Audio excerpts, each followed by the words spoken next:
जय जगन्नाथ नमस्कार। आसंतु नजर पकेबा आज मयूरभंज जिलार टॉप न्यूज अपडेट कौन सब रही किंतु ता पूर्व आपण मानक गोटे अनुरोध भिडियोटी को शेष पर्यंत देखि आपणकर सुचिंतित मतामत दिंतु एवं भिडियोटी को लाइक करंतु। आज प्रथम खबर बैसिंगा थाना अधीन मोहनपुर एवं कदलिया छकरे बुधवार राति 10टार परिवहन विभाग एवं बैसिंगा पुलिस पक्षर मिलित भाव में जांच कर ट्राफिक नियम उल्लंघन कर जानवाहन निकटर 4 लाख ऊर्ध्व टंकार जरिमाना आदाय कराई। अमानिया गाड़ी चालकों को साबाड़ करने सहित सड़क दुर्घटना को प्रतिहत करने मुख्यतः हेलमेट चेकिंग नाबालक चालक एवं मद्यप चालक तथा द्रुत गाड़ी चालकों विरुद्ध में कड़ा कार्यानुष्ठान ग्रहण कर बुधवार राति होता मिलित चेकिंग समय 15 जन मद्यप चालकों को चिन्हट कर बेले जड़े मद्यप चालकों विरुद्ध में फौजदारी मामला रुजुपूर्वक बाइक जबत कर सर्वमोट 28टी कार ट्रैक्टर गुड़िकर चेकिंग कर ट्राफिक नियम उल्लंघन पर चालकों निकटर 4,16,200 टंका जरिमाना आदाय कर बैसिंगा पुलिस समेत परिवहन विभाग अधिकारी एवं कर्मचारीगण सामिल होते। परवर्ती खबर बांगरीपसी रेल स्टेशन परिदर्शन कर फेरी Kharagpur divisional railway manager KR Choudhury. एक स्वतंत्र ट्रेन जोगे DRM समेत रेल विभाग बहु पदस्थ अधिकारी प्रमुख पहुँची बांगरीपसी स्टेशन रू माल परिवहन होगा नहीं एक प्रकार स्थिर होता सूचना मिलवा जो आग को एथपाई गोदामगृह निर्माण होगा स्थान परिदर्शन करते। अति शीघ्र नूतन ट्रेन आसबार अच्छी एथपाई डबल लाइन निर्माण करा नहीं परिदर्शन करते। स्वल्प समय मध्य DRM श्री चौधरी प्लाटफर्म निर्माणाधीन कार्य पानीय जल जोगाण टिकट बिक्री समेत रेल स्टेशन समस्त समस्या विषय अनुधान करते। सेहीपरि ऑनलाइन रिजर्वेशन काउंटर खोलिबा बांगीपसी गरुमैसानी रेल लाइन कार्य एवं बुढ़ामरा चाकुलिया रेल लाइन कार्य आरंभ हेबो बोली से प्रकाश करथिले।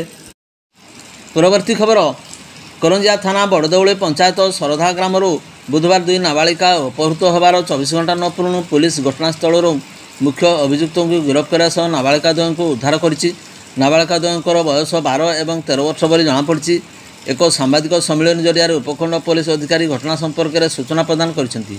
बुधवार दिन प्राय 2टा समय नाबालिका द्वय ग्रामर एक दुकान को मैगी किणवाक जाते से समय सेठारे एक बोलेरो गाड़ी में आसथिबा केते जन दुर्बृत्त नाबालिका द्वय को जोर जबरदस्त अपहरण कर द्रुत गति पलाई जाइथिले। संध्यारे चाष काम सारी अभिभावक मैंने घर को फेरी झील मानकर अपहरण खबर पाई थाना रे जणाइथिले।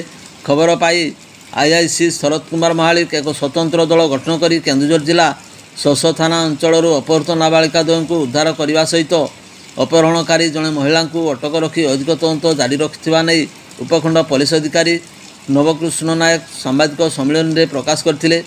घटनार संपृक्त अन्य अभियुक्तों संबंध में तदंत चली तेबे व्यवहृत गाड़ी और अन्य मानू अति शीघ्र गिरफ्त करा बोली प्रकाश करते। नाबालिका द्वयंकर बापा मानकर अभियोग भित्तिरे थाना रे 253/25 नंबर रे मामला रुजु होइथिबा जଣା पड़छि।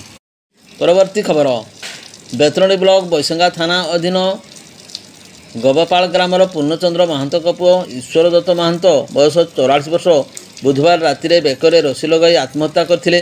सकाळु एही घटना जଣା पड़िया परे परिवार लोक माने तांकु संगे संगे बेतनडी डाक्तरखाना को नैथिले हैं।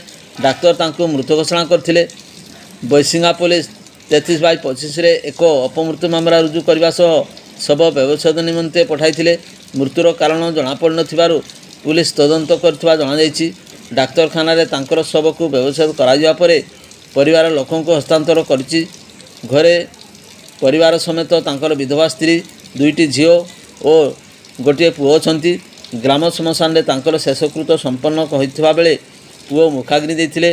एही घटना गवपाल ग्राम रे शकर छाया खेली दैछि। परवर्ती खबर मयूरभंज जिला राजगंजपुर ब्लॉक रे रही एशिया महादेशर द्वितीय बृहत्तम बा एयर स्ट्रिप बा विमान बंदर। द्वितीय विश्वयुद्ध समय ब्रिटिश सरकार यह निर्माण करथिले। एबे यह दीर्घ वर्ष धरी परित्यक्त अवस्था रही कार्यक्षम करने प्रतिरक्षा विभाग हाथ को नहीं कार्यकारी हो नथिला। एबे यह उड़ान योजना कार्यक्षम करने मोरडा विधायक तथा मंत्री कृष्णचंद्र महापात्र उद्यम करथिबा जଣା पड़छि। मोरडा ब्लॉक धड़ासाही पंचायत साहाराजोड़ी बेणापाटिया बेलाझरी ग्रामवासी जमी यही एयर स्ट्रिप भितर रही उक्त जमी अधिग्रहण ସାହାରାଜଡ଼ି ଗ୍ରାମରେ ପ୍ରଶାସନ ତରଫରୁ ଏକ ସ୍ୱତନ୍ତ୍ର ଗ୍ରାମସଭା ଆୟୋଜନ କରାଯାଇଥିଲା। ଏଥିରେ ଧଡ଼ାସାହି ସରପଞ୍ଚ ଟିଲିକା ହାଁସଦା ସଭାପତିତ୍ୱ କରିଥିଲେ। ବାରିପଦା ଉପଜିଲ୍ଲାପାଳ doctor Dayasindhu Parida airstrip କାର୍ଯ୍ୟକ୍ଷମର ଆବଶ୍ୟକତା ଏବଂ ବିକାଶ ଉପରେ ଆଲୋଚନା କରି ଜମି ଅଧିଗ୍ରହଣ କ୍ଷତିପୂରଣ ବାବଦକୁ 3 ଗୁଣା ମୂଲ୍ୟ ପ୍ରଦାନ ବା ପ୍ରତି ବଦଳରେ ଜମି ପ୍ରଦାନ ଏବଂ ଅନ୍ୟାନ୍ୟ ସୁବିଧା ସୁଯୋଗ ଉପରେ ଆଲୋଚନା କରି ଲୋକଙ୍କୁ ଅବଗତ କରାଇଥିଲେ। ଅବସରପ୍ରାପ୍ତ କରଞ୍ଜିଆ ଉପଜିଲ୍ଲାପାଳ ଡକ୍ଟର ରଜନୀକାନ୍ତ ବିଶ୍ୱାଳ ସହଯୋଗ କରିଥିଲେ। ଗ୍ରାମବାସୀ ହରିହର ହାଁସଦା କନ୍ଦା ମାରାଣ୍ଡି ପ୍ରମୁଖ ଆଲୋଚନା କରି ଜନସାଧାରଣଙ୍କ ତରଫରୁ ମତ ପ୍ରଦାନ କରିଥିଲେ। ଏହି ଗ୍ରାମସଭା ଉପସ୍ଥିତ ପୁରୁଷ ମହିଳା ପ୍ରାୟ ସନ୍ତୋଷ ପ୍ରକାଶ କରିଥିଲେ। ବିଡ଼ିଓ ଅଣାକର ନାୟକ ଧନ୍ୟବାଦ ଅର୍ପଣ କରିଥିଲେ। ତହସିଲଦାର ବିଦ୍ୟାଧର ଦଣ୍ଡପାଟ, ସୁପରଭାଇଜର ମମତା ଗିରି, ଆଇଆଇସି ସୁମିତ କୁମାର ସୋରେନ, ପିଓ ଶୁଭସ୍ମିତା କର, ପୂର୍ତ୍ତ ବିଭାଗ ଜେଇ, ଏସଡିଓ ପ୍ରମୁଖ ମଞ୍ଚାସୀନ ଥିଲେ। ପୁଲିସ ଏଏସଆଇ ନିବେଦିତା ନାୟକ ଏବଂ ପୁଲିସ କର୍ମଚାରୀ ଶାନ୍ତି ଶୃଙ୍ଖଳା ରକ୍ଷା କରିଥିଲେ। ପରବର୍ତ୍ତୀ ଖବର, ଗଣମାଧ୍ୟମରେ ଖବର ପ୍ରକାଶିତ ହେବା ପରେ ଅସହାୟ ନିରାଶ ଦୁଃଖିନୀଙ୍କୁ ଜିଲ୍ଲା ଆଇନ ସେବା ପ୍ରାଧିକରଣ ପକ୍ଷରୁ ଉଦ୍ଧାର କରାଯାଇ ବାରିପଦାସ୍ଥିତ ବୃଦ୍ଧାଶ୍ରମରେ ସ୍ଥୈଥାନ କରାଯାଇଥିବା ଜଣାପଡ଼ିଛି। ସୂଚନାଯୋଗ୍ୟ, ମୟୂରଭଞ୍ଜ ଜିଲ୍ଲା ମରଡ଼ା ବ୍ଲକ ଅଧୀନ ଜୁଆଳିଭଙ୍ଗା ପଞ୍ଚାୟତ କାଳିଆନାଳ ଗ୍ରାମର ଦୁଃଖିନୀ ସୋରେନ ନାମକ ଅସହାୟ ବୃଦ୍ଧା ଦୀର୍ଘ 3 ବର୍ଷ ଧରି ପରପିଣ୍ଡାରେ ଜୀବନ ବିତାଉଥିବା ବେଳେ ଗ୍ରାମବାସୀଙ୍କ ଦୟାରୁ ପେଟକୁ ଦାନା ଯୋଗାଡ଼ ହୋଇପାରୁଥିଲା।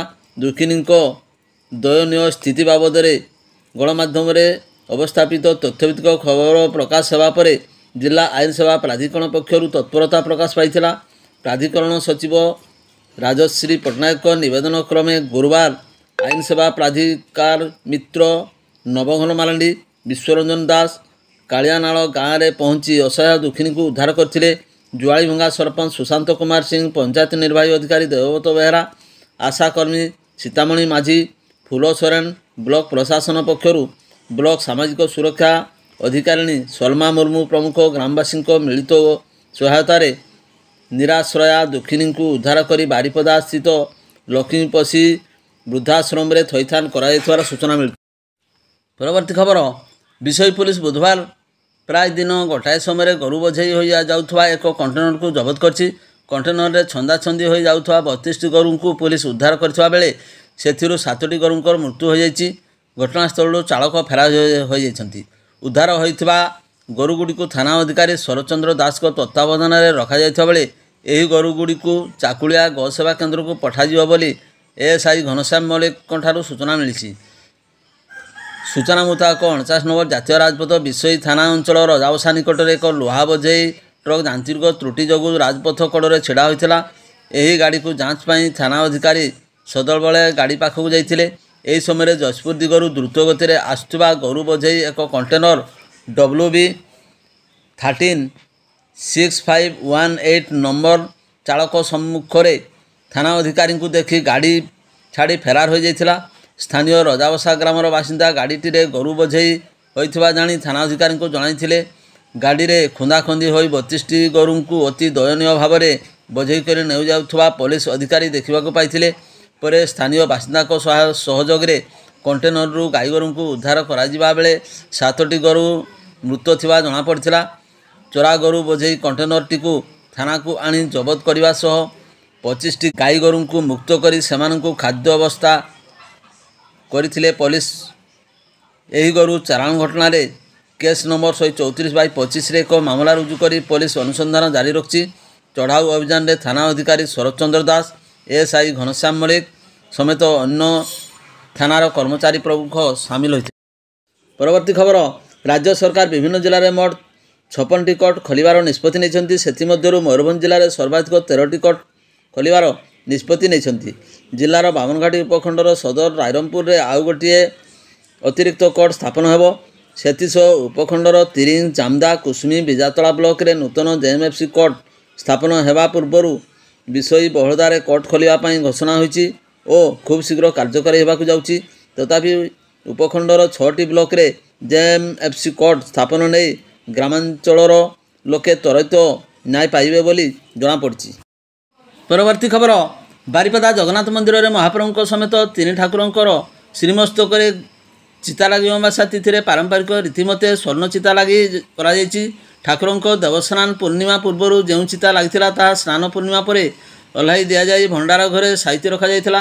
ରଥଯାତ୍ରାରେ ମହାପ୍ରଭୁଙ୍କ ଷୋଲଜରି ଏବଂ ରୂପାର ଚିତା ଲାଗି ହୋଇ ରଥଯାତ୍ରା ପୂର୍ବ ପାଳିତ ହୋଇଥିଲା ଏବଂ ରଥଯାତ୍ରା ପରେ ଶ୍ରାବଣ ମାସ ଅମାବାସ୍ୟା ତିଥି ସନ୍ଧ୍ୟା ଆରତି ପରେ ଭଣ୍ଡାର ଘରୁ ସୁବର୍ଣ୍ଣ ଚିତାମାନ ଅଣାଯିବା ପରେ ପରୀକ୍ଷା ପୂଜାପଣ୍ଡା ଏବଂ ସେବାୟତ ବେଢ଼ା ପରିକ୍ରମା କରି ପ୍ରଥମେ ପ୍ରଭୁ ଶ୍ରୀ ବଳଭଦ୍ର, ପରେ ମହାପ୍ରଭୁ ଜଗନ୍ନାଥ ଓ ଶେଷରେ ଦେବୀ ସୁଭଦ୍ରାଙ୍କ ଚିତା ଲାଗି କରିଥିଲେ।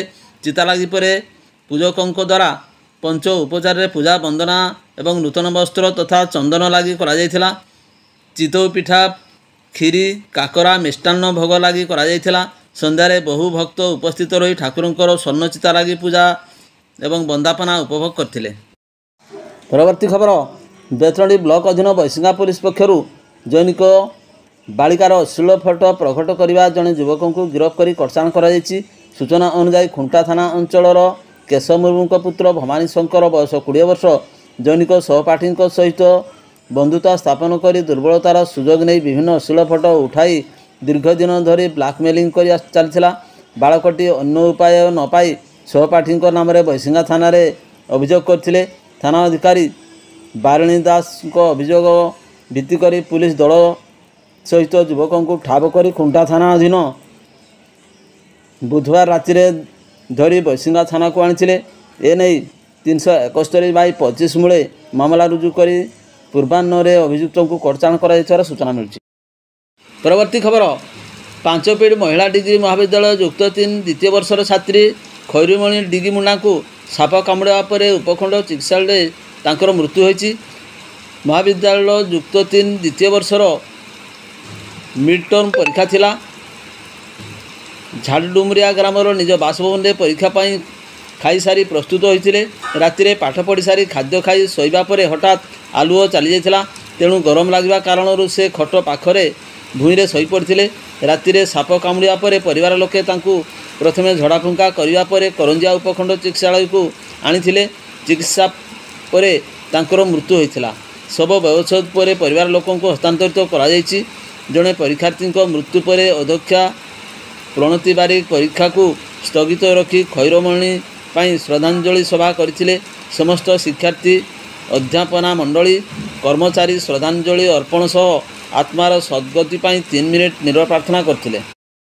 ପରବର୍ତ୍ତୀ ଖବର, Indian Institute of Forest management ବା IMFର ଦ୍ୱିତୀୟ ଶାଖା ଓଡ଼ିଶାର ମୟୂରଭଞ୍ଜ ଜିଲ୍ଲାରେ ଖୋଲିବାକୁ ପ୍ରସ୍ତାବ ରହିଛି ବୋଲି ରାଜ୍ୟସଭାରେ କେନ୍ଦ୍ର ଜଙ୍ଗଲ, ପରିବେଶ ଓ ଜଳବାୟୁ ପରିବର୍ତ୍ତନ ରାଷ୍ଟ୍ରମନ୍ତ୍ରୀ କୀର୍ତ୍ତିବର୍ଦ୍ଧନ ସିଂ ଜଣାଇଛନ୍ତି। ଓଡ଼ିଶାର Indian Institute of Forest Management ଅଥବା wildlife institute of Indian ଶାଖା ଖୋଲିବା ନେଇ କୌଣସି ପ୍ରସ୍ତାବ ରହିଛି ବୋଲି ସାଂସଦ ସୁଲତା ଦେଓ ଏକ ଅଣତାରକା ପ୍ରଶ୍ନର ଉତ୍ତରରେ ମନ୍ତ୍ରୀ ଉପରୋକ୍ତ ସୂଚନା ପ୍ରଦାନ କରିଛନ୍ତି। ପରବର୍ତ୍ତୀ ଖବର, କରଞ୍ଜିଆ ବ୍ଲକ ଦରି ପଞ୍ଚାୟତ ମତା ଗାଁରେ କବାଟ ଭାଙ୍ଗି ବଡ଼ ଧରଣର ଚୋରି ହୋଇଥିବା ସୂଚନା ମିଳିଛି। ଅଙ୍ଗନବାଡ଼ି କର୍ମୀ ରୋହିଣୀ ମହାନ୍ତ ଓ ପରିବାରର କୌଣସି ଲୋକ ଘରେ ନଥିବା ବେଳେ ପଛପଟ କବାଟ ଭାଙ୍ଗି ଚୋରି ହୋଇଥିବା ସୂଚନା ମିଳିଛି।